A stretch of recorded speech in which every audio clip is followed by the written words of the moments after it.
দেখেন আওয়ামী লীগের কোন নেতা যুদ্ধ করেছে কিনা প্রমাণ করতে বলে জুতার মারা গলায় দিয়ে শহরটা আমি করবো। তারা স্বাধীনতার পার্টি বলে স্বাধীনতাকে কুক্ষিগত করে লুটকে খেয়েছেন, স্বাধীনতাকে কামড়ে কামড়ে ছিঁড়ে ছিঁড়ে রক্ত মানুষের প্রবাহিত করে চুষে খেয়ে এই জাতিকে শাসন করে দিয়েছে। আঘাত করে বলতে চাই না, দেশকে যারা ভালোবাসে তারা কি দেশ থেকে পালিয়ে যেতে পারে? তারা দেশকে ভালোবাসতে বাসতে স্বাধীনতা চেতনার কথা বলে মাটিতে অচেতন হয়ে পড়ে যেতেন। অথচ সেই দলের জামালপুরেই দেখেন আওয়ামী লীগের কোন নেতা যুদ্ধ করেছে কিনা প্রমাণ করতে বলে জুতার মারা গলায় দিয়ে শহরটা আমি করবো। তারা স্বাধীনতার পার্টি বলে স্বাধীনতাকে কুক্ষিগত করে লুটকে খেয়েছেন, স্বাধীনতাকে কামড়ে কামড়ে ছিঁড়ে ছিঁড়ে রক্ত মানুষের প্রবাহিত করে চুষে খেয়ে এই জাতিকে শাসন করে দিয়েছে। শাসন, বিচার ব্যবস্থা,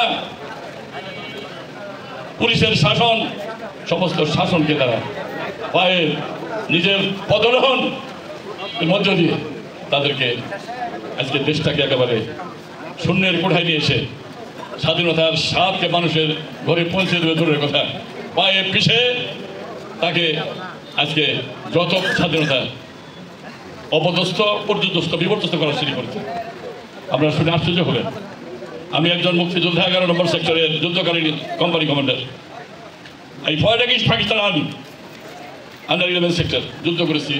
বীর দর্বে মাথা উঁচু করে মেরুদণ্ড সোজা করে পায়খানাদার বাহিনীর বিরুদ্ধে যুদ্ধ করেছে। আওয়ামী লীগের নেতা প্রয়াত জামালপুর বড় নেতা সভাপতি মারা গিয়েছেন। বললাম যে ভাই যুদ্ধে যান না কেন? বলে সকলেই মনে করে দেশ চালাবো কেন? উনি হলেন দেশ চালানোর পারে, মৃত্যুকে আলিঙ্গন করতে পারে নাই। আমাদের বন্ধুরা মৃত্যুকে আলিঙ্গন করেছে, তাদের লাশ কাঁধে আমরা ক্যারি করেছি, রক্ত গোল গোল করে আমাদের গলগণ্ড হয়ে মুখে মাটি পড়ছে। আমরা অনুভব করেছি, দেখেছি। এই স্বাধীনতার এই বীর শহীদদের কথা মনে হলে 54 বছর পরে মানুষ আহাজারি করছে। এই দেশের স্বাধীন দেশের স্বাদ পাবকের পাগল হয়ে গিয়েছে, মরে হয়ে গিয়েছে। আবার ছাত্র, এই দেশের ছাত্র সমাজ যুগে যুগে পরিবর্তনের পটভূমিকে ছাত্র সমাজ সমৃদ্ধ করেছে, আন্দোলন করেছে। কারণ বিএনপি তার সহযোগী সংগঠন আন্দোলন করেছে। গুটি কয়েক দালাল হাসিনার সঙ্গে ছিল। স্বাধীনতা যুদ্ধে যেমন ছিল দেশের আপামর জনসাধারণ 99% স্বাধীনতার পক্ষে ছিল, 1% দালাল পশ্চিমাদের সঙ্গে ছিল মাত্র। আজকেও এই গণতন্ত্রের অগ্রযাত্রায় এদেশের মানুষ, ছাত্র জনতা, মুক্তিযোদ্ধা, বিএনপি, তারেক জিয়া, খালেদা জিয়া একাকার হয়ে দেশের মানুষের জন্য লড়ছে মুক্তির স্বাদ গ্রহণ করার জন্য। আজকে এই স্বাদ গ্রহণের প্রাক্কালে যে আমাদের নেতা তারেক রহমান 31 দফা দিয়েছেন, যুগে যুগে আন্দোলনের পরিবর্তনের পটভূমিকে ছাত্র যুবকরা সমৃদ্ধ করেছে, আমরা স্বীকার করি।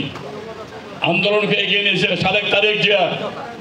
31 দফা দিয়ে যাকে নির্দেশনা দিয়েছেন, আইনসভা, মন্ত্রিসভা, রাষ্ট্রপতি, প্রধানমন্ত্রী, বিচার বিভাগের ক্ষমতার ভারসাম্যতা রক্ষা করে কেউ যত একদিকে দেশকে নিয়ে যেতে না পারে, নিজের কক্ষিগত করতে না পারে, পকেটে করতে না পারে, এরকম একটা কথা। এরকম একটা রাষ্ট্রকে সঠিকভাবে কাঠামো নির্মাণ করে জনগণের রাষ্ট্র, জনগণের ক্ষমতা জনগণের কাছে ফিরিয়ে দেওয়ার জন্য গণতান্ত্রিক প্রক্রিয়া উনি অবলম্বন করেছেন, আমাদের সামনে উপস্থাপন করেছেন। এদেশের জনগণ সেটা গ্রহণ করেছে।